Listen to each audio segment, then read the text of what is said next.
మేషరాశి. ఈ రాశివారు తాము స్వతంత్రంగా వ్యవహరించటం వలన కొన్ని విజయాలు సాధిస్తారు. కానీ అదే భావన వలన కొందరు దూరమయ్యేటువంటి అవకాశం కూడా ఉంది. అందుకని తక్కువగా మాట్లాడుతూ తమ యొక్క అభిప్రాయాన్ని ఎదుటివారి చేత ఆమోదింపచేసేలాగా వ్యవహరించినట్లయితే ఎక్కువ విజయాలు సాధించగలుగుతారు.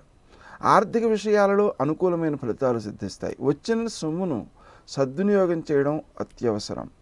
ఆలోచనల విషయంలో కొంత ఆందోళన చోటు చేసుకునే అవకాశం ఉంది. ఆ కారణంగా తమకు వచ్చినటువంటి ఆలోచనలను తమ ఆత్మీయుల వద్ద పరీక్షించి చర్చించి తరువాత నిర్ణయం తీసుకున్నట్లయితే ఎక్కువ సత్ఫలితాలు సిద్ధిస్తాయి.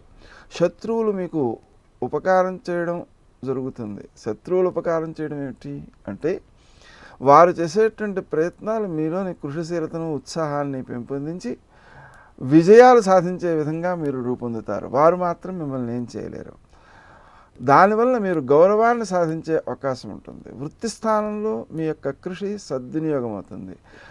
వృత్తి కోసం, అక్కడ కార్యక్రమాల కోసం మీ సొంత సమయాన్ని, సొంత ధనాన్ని కూడా వెచ్చించైనా అక్కడ కార్యాలను సక్రమంగా నెరవేర్చే ప్రయత్నం చేస్తారు. అది మీ గౌరవాన్ని పెంపొందిస్తూ ఉంటుంది.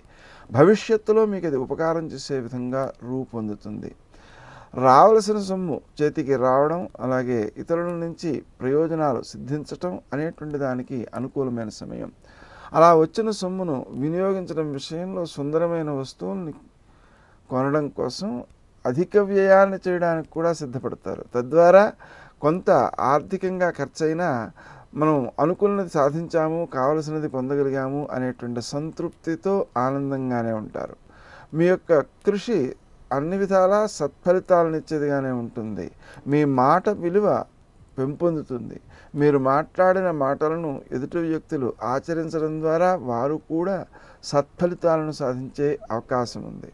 కాబట్టి మనం ఆచరించేటువంటి విధానాన్ని మనకు ఇతరులకు కూడా ఉపకరించే విధంగా ఆలోచించటం ఎక్కువ శ్రేయస్కరంగా ఉంటుంది.